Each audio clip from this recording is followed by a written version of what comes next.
सन 1865 एक छोटा सा शहर और ब्रिटिश राज का दौर, और वहां एक बैंक का जन्म होता है जो अगले 150 सालों तक हिंदुस्तान के फाइनेंशियल लैंडस्केप को शेप करता रहेगा। ये कहानी है इलाहाबाद बैंक की। कंपनीज एस्टैब्लिश्ड बिफोर इंडिपेंडेंस में आपका स्वागत है। ये कहानी है इंडिया के सबसे पुराने जॉइंट स्टॉक बैंक की, इलाहाबाद बैंक।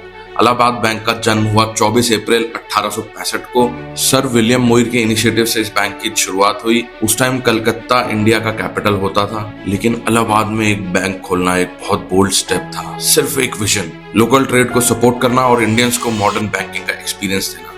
ये सिर्फ एक बैंक नहीं, एक रेवोल्यूशन था, क्योंकि उस वक्त बैंकिंग सिस्टम सिर्फ अंग्रेजों के लिए अवेलेबल था और इलाहाबाद बैंक ने कॉमन इंडियंस को भी इंक्लूड करना शुरू किया। 19th सेंचुरी से लेकर 20th सेंचुरी तक इलाहाबाद बैंक ने अपनी प्रेजेंस की एक्सपैंड करी। 1969 तक जब सरकार ने 14 मेजर बैंकों का नेशनलाइजेशन किया, इलाहाबाद बैंक उसमें शामिल हो गया। नेशनलाइजेशन के बाद में इलाहाबाद बैंक बहुत तेजी से बढ़ा, अपनी ब्रांच नेटवर्क एक्सपेंड की। 1970 के दौर में हर साल नए ब्रांचेस खुलते रहे। रूरल इंडिया में फाइनेंशियल इंक्लूजन का बैकबोन बन गया। 1990 और 2000 के दौर में जब इंडियन इकोनॉमी लिबरलाइज हुई, तब इलाहाबाद बैंक ने अपने प्रोडक्ट्स और सर्विसेज को और मॉडर्नाइज किया।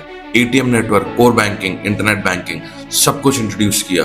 2020 तक इलाहाबाद बैंक के पास थी 3230 से ज्यादा ब्रांचेस, 85 से ज्यादा जोनल ऑफिसेज, 1.5 करोड़ से ज्यादा कस्टमर्स और 30,000 प्लस एम्प्लॉयज जो दिन रात लोगों की सेविंग को सिक्योर करते थे। फिर आया 2020, सरकार ने अनाउंस किया इलाहाबाद बैंक मर्ज होगा इंडियन बैंक के साथ। 1 अप्रैल 2020 को 155 साल पुराने इलाहाबाद बैंक का नाम हिस्ट्री बुक्स का हिस्सा बन गया, लेकिन इसकी लेगेसी आज भी जिंदा है। आज इंडियन बैंक के नेटवर्क का हिस्सा बन के इलाहाबाद बैंक अपने ब्रांचेस को नए नाम से सर्व कर रहे हैं। इलाहाबाद बैंक सिर्फ एक फाइनेंशियल इंस्टीट्यूशन नहीं था, ये भारत के बदलते चेहरे का साइलेंट विटनेस था। From British Raj to independent India to digital Bharat, Allahabad bank 1820 से 2020 तक एक ऐसा सफर जो हमेशा याद रहेगा।